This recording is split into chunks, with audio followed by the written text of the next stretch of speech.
Ladies and gentlemen, boys and girls, children of all ages, would you please make your way to your seats? The show is about to begin.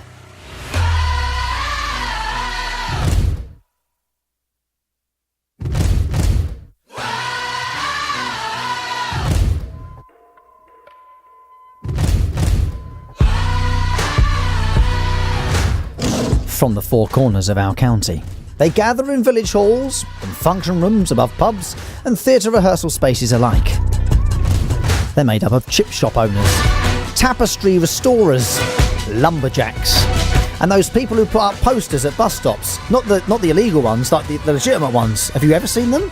Who are those people? Welcome to Centre Stage. You have my permission for the next half an hour to allow yourself into a fantasy world, into a carefree world, a world of make-believe. We are about to meet one of the most fantastic groups that make Essex theatre better than all the rest. Simply that. It's just that way it is. We may meet actors, we may meet singers, we may meet a director, a producer, a musician, a costume designer, a set designer, a technician, a stagehand, perhaps even an usher. They're all equal here on Centre Stage. These are the people that make amateur theatre in Essex, giving you an hour or two to escape the woes of life. This is the greatest show in the world today. This is Centre Stage on BBC Essex.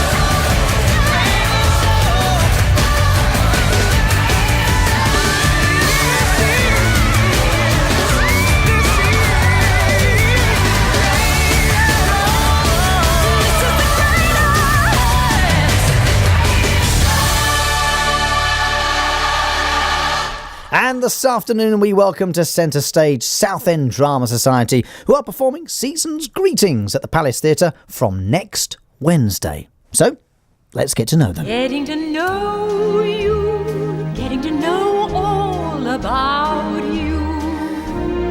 As always, we start from left to right. Could you please introduce yourself and the part you play within the group, Southend Drama Society? Hello. My name's Simon, and I'm the secretary of the group, the Southend Drama Society. Been doing that for a couple of years, but I've been with the society for about 20.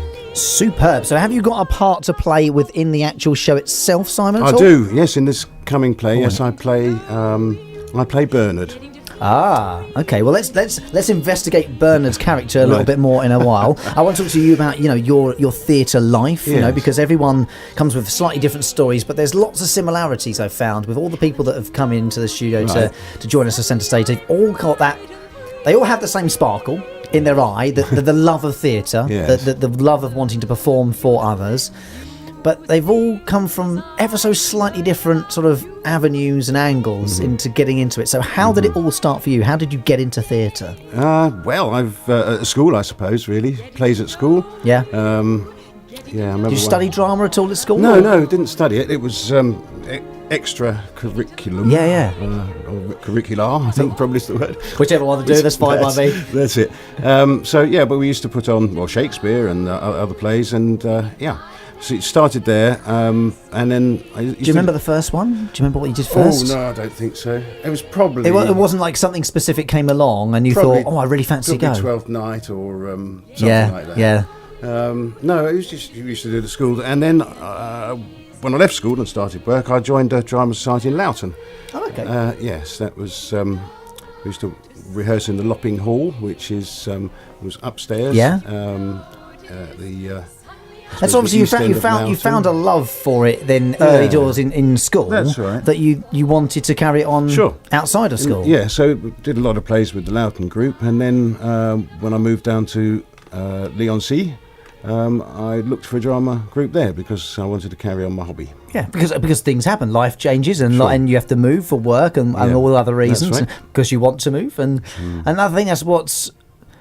Even now, like sort of 6 weeks into doing Centre Stage, we've talked to all manner of different groups from all angles and all corners of the county, as I say, and that has honestly blown me away with the amount of groups there are, that are voluntarily coming together to perform shows for the local community. That's essentially what it's there for. For us as well, though.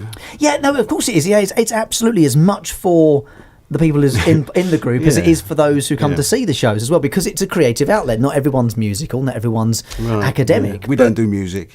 So you're in our so strictly society. non-musical. Strictly non-musical, yes. There are few people that can sing, but Yep. just basically we don't. So do you musicals. kind of focus on plays. Yeah, plays rather than musicals. And so when did you join the group then? When was it you actually joined? Yeah, about 20 years ago when I moved down to Leigh-on-Sea.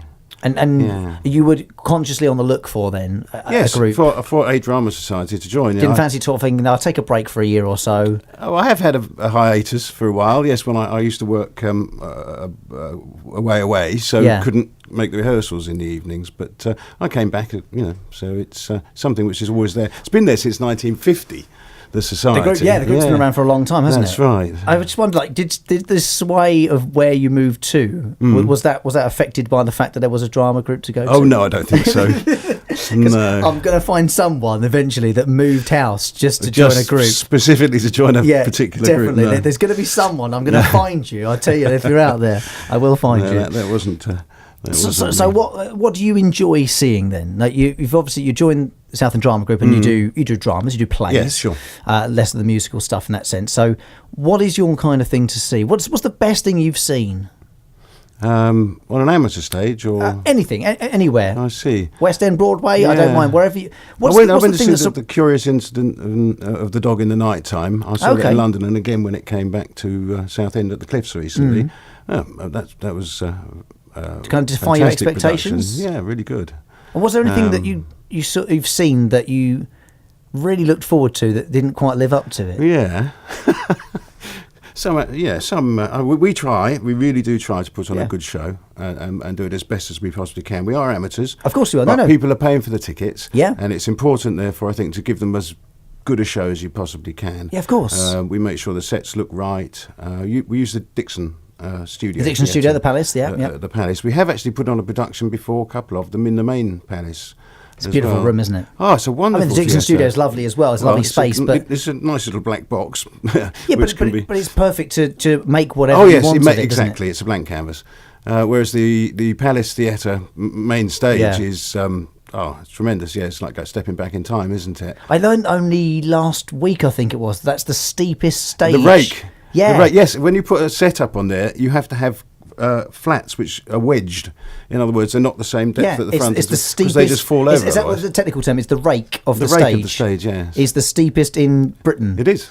Which is phenomenal. I mean, there's always something that our county you don't want to roll a throws marble down there because it just ends up in the audience. You don't want to drop a marble on it because it will definitely roll off the front of it for sure. Yeah. So you've played a lot in the Dixon studio before. We have, yeah. So I guess because it's that blank canvas space, which is excellent to have to offer. Do you have lots of people on hand who can kind of build the sets then as part of the group? Yes, we've got a scenery store.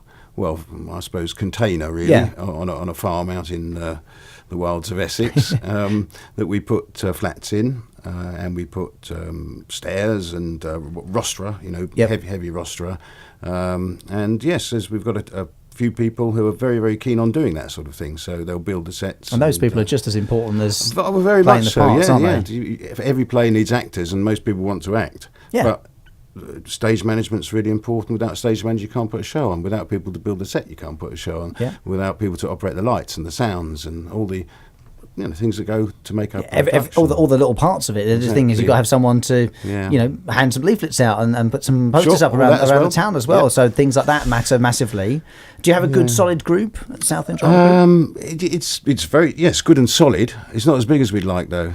So we need some more members. We definitely need some more members. In what I call the heyday, when there was a lot more members, there was 40, 50 people in the group. But we're down to half that now.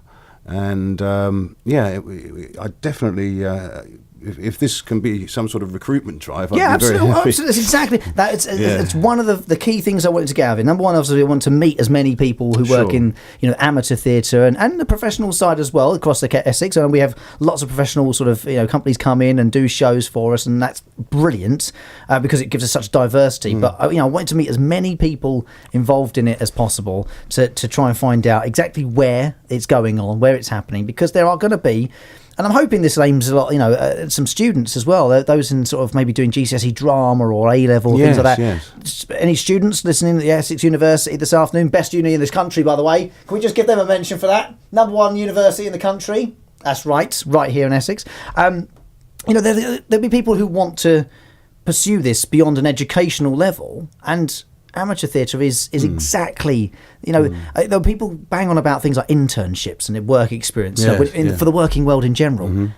This is exactly what that is. It's like an internship, but it's a hobby and it's fun. And there's no pressures of being sacked. If you come along and you put the effort in, you'll get so much back from it. Definitely. You get a brand new group of friends. You get a social life as well. I think that's important actually, because it's so true.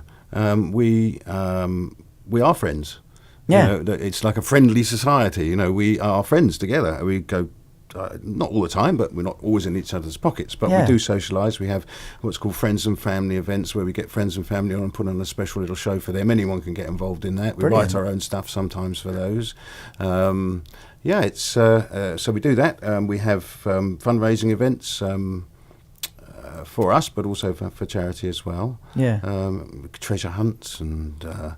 All sorts of things going on throughout the year. We'll go and see shows in London, perhaps together. It's good. It becomes a social space as well as somewhere to be creative as well, isn't it? Mm-hmm. Simon Lawler from the Southend Drama Society this afternoon on Centre Stage with me on BBC Essex. We'll have a chat more about the group in a moment. Give you some details if you are listening and thinking, fancy getting involved in this group. Sound good. Got all the details for you in a moment. Plus, of course, their show, which is Season's Greetings at the Palace Theatre in the Dixon Studio from next Wednesday. It's 1:45. You got your ice cream, popcorn, sweets? Well, okay, you've got just sit down. Come on, hurry up. Chop, chop. Centre Stage is back on. Come on.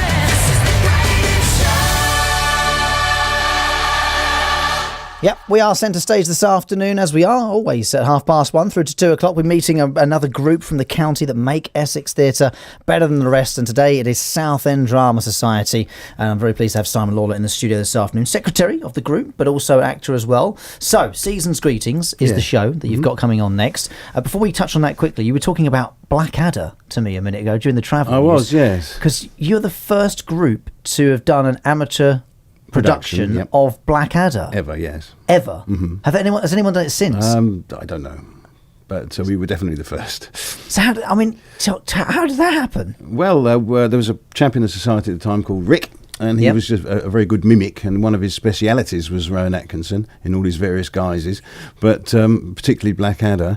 And it was a dream of his, and he wanted to put on Blackadder, so he actually had to ask the writers if he could have permission to put it on, and that they said yes, didn't charge any money. Wow! And we put it on at the Palace. So four episodes, basically one from each series, culminating in the World War I series. Final. Yes, with the chopsticks up the nose and so forth, if you remember. Yeah. Wow! And the famous over the top moment. Well, probably one of the most. Probably one of the most, I don't know what the right word is for this, but one of those moments in television that if you've ever seen, you won't forget. Yeah. It doesn't happen too often in television world nowadays, but that's definitely one of those. That's incredible. Yeah. Wow. So that was a highlight in the last few years anyway. Got good audiences for that. Yeah, I bet you did. That's incredible. So you do a variety of shows, don't you, within the Drama Society? Yes, you're not a musical group, as we've already period discussed. dramas. We did Pygmalion last year, for example, which is basically My Fair Lady, the musical, but without any singing. Is what it was based on. Yeah. Yes, with Professor Henry Higgins and Eliza Doolittle and all. Brilliant. That was it's a good play. And as of next week, Season's Greetings. Season's Greetings. Alan Ayckbourne, one of England's most prolific, and I think it's safe to say that. Yeah, I think it's safe to say so. And popular playwrights. Season's Greetings is set in, well, like most of his plays, to be honest, in a suburban house. Yep. This time it's Christmas, and the Bunkers are having their family over for Christmas, as they do every year. Mm-hmm. We have the happy couple, who turn out perhaps not to be quite so happy. Neville and Belinda, and the Phyllis's sister. Harvey, his uncle, who's a bit grumpy and turns out to be a psychopath. I play Bernard, who is Phyllis's. So that's Neville's sister's husband. and he is a doctor. Not a terribly good one, but he says in the play that he doesn't think he's actually killed anyone. He hopes not. But he doesn't think he's actually made anybody better either. He's just left things pretty much as they were. Was that one of the roles you particularly chose to go for, or were you sort of? We're a bit, we have to steered into it. We have to sort of put people in the roles that we've got people for, really. In that's fair enough. society at the moment. Yeah, It wasn't. So it wasn't one particularly that stood out for you, and you thought, I fancy that one. Yeah, it was. Perhaps he does a puppet show. Of course he does. No, of course he does. The second half of the in the second half of the show, for the children, obviously, it's a little treat for boys and girls, But unfortunately, it's really boring, and everything falls down, and it's ridiculed by Harvey, and so. But anyway, we made puppets. Abel has such an incredible imagination, doesn't he, to create the characters that he does. I was reading something that he wrote actually, and he said that what you need to do is to get people in a theatre, sit them down, and he said the best accolade I could ever have is, I didn't expect that to happen. Yeah.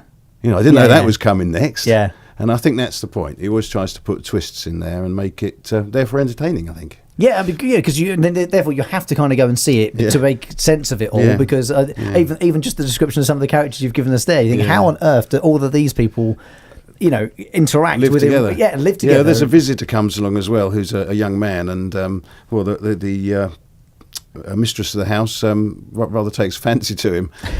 So there's a quite hilarious scene underneath the Christmas tree, which culminates in lots of noise and people looking down and in a critical manner. We've got puppets. Yeah, I made the puppets. Oh, you made the puppets? I made the puppets. Look at those. They're incredible. The big bad wolf is the star. But then again, that little thing that you touch on is a proof that you're playing one of the characters. Yep. You're also the secretary for the group. You've made some puppets for it as well. Big bad wolf and the three little pigs. And I think I can't stress this enough when we talk about the theatre groups in Essex. They're made up of wonderful people who all chip in at all sort of angles. You might not necessarily have a great singing voice, but that's okay, because there might be something else you can do to help whilst the singers do their bits and things like that. There's so much to get involved with, and we really want some more people to join Southend. We certainly do. We've got some old men, quite a lot of those, because that seems to be the standard for drummers. We young men haven't got any of those. Not very many anyway. Well, maybe a couple, but there's something. There's marvellous parts written for young men, but we don't have the men to do them. So we need some young guys. We do need some young guys, There's young girls aplenty, and old men, which is a bit of an odd mixture, really. So what we really need is a influx of enthusiastic young men to come. Well, there's plenty of parts, plenty of things to do. It's just, so when do you rehearse? Where do you rehearse? Right, we rehearse in Lee. Yep. Which is apparently the nicest town to live in. Most certainly is. Happiest place in the UK. Anyway, that's where we rehearse. I don't know if you contribute to that or anything, but certainly do. Yeah, I'm going to. You think so? Yeah, definitely. Okay. So we are rehearsing at the Lee Wesley, which is in Elm Road. It's the Methodist church there. There's a room upstairs, and we take that over. Okay. When's rehearsal? Is it regular slot? Every Tuesday. At 8:00. Hour? 2 hours? Until 10. Okay, it's a couple of hours. We'll go to the pub afterwards. Yes. Because that's the done thing. It is. It's the British way. Yes. After you're done. So every Tuesday, and then I take it you get a few more rehearsals in there on the week up to a show like now. Yes, Mondays we do as well when we're rehearsing. Not in the early stages of production, but once we're getting a bit close to the wire. So Friday now, you're performing Wednesday next week, Thursday, Friday and Saturday. Yes. I'll give you some details in a second. Do you get into the Dixon studio on Sunday, Monday? We get in there to get in, as they call it, on Sunday. Put the set up. And that's when you go. So you give yourself sort of two and a half days. Technical rehearsal on Monday. So we get all the sounds and the effects and make sure the doors don't fall over when you open them and all the rest of it, which is like Acorn Antiques. And then it's a dress rehearsal Tuesday and the first performance on Wednesday. And you've got evening performances Wednesday, Thursday, Friday and Saturday. They're at 7:30. Doors at 7? Ish. That'd be fun. Give or take. And on Saturday as well, you've got a matinee. Yes. At 2:30. 2:30. Yes. You need to move quickly if you want tickets for that. Okay, they're selling out. Good. Yes. No, we like that. If you're selling out, great. Then Acorn perhaps has an audience of people that like to go to matinees. If you see theatre before dinner. That works for me. And how much are tickets? They're £15 for a standard ticket. Yep. If you qualify for a concession, so young or old or otherwise concession worthy, it's £3 off. Super. And the matinee is the same price as a concession ticket, so that's £12. And book them all through the Southend Theatres website. website? The Southend. Just go to the Southend Theatres.co.uk, isn't it? .co.uk. It is. It's .org.uk. Oh, sorry, they were shouting at me now, going, Jelly, come on. Yeah, it's Southend website already. It's southendtheatres.org.uk. And the phone number is a Southend phone number, which is 01702 351 135. Brilliant stuff. Simon, have a great show next week. Oh, Thanks for coming in. And It's, officially welcome now the Southend Drama Society to Thank centre you. stage. Thank If you you. wouldn't mind, just exit stage left for me. Thank you. All right.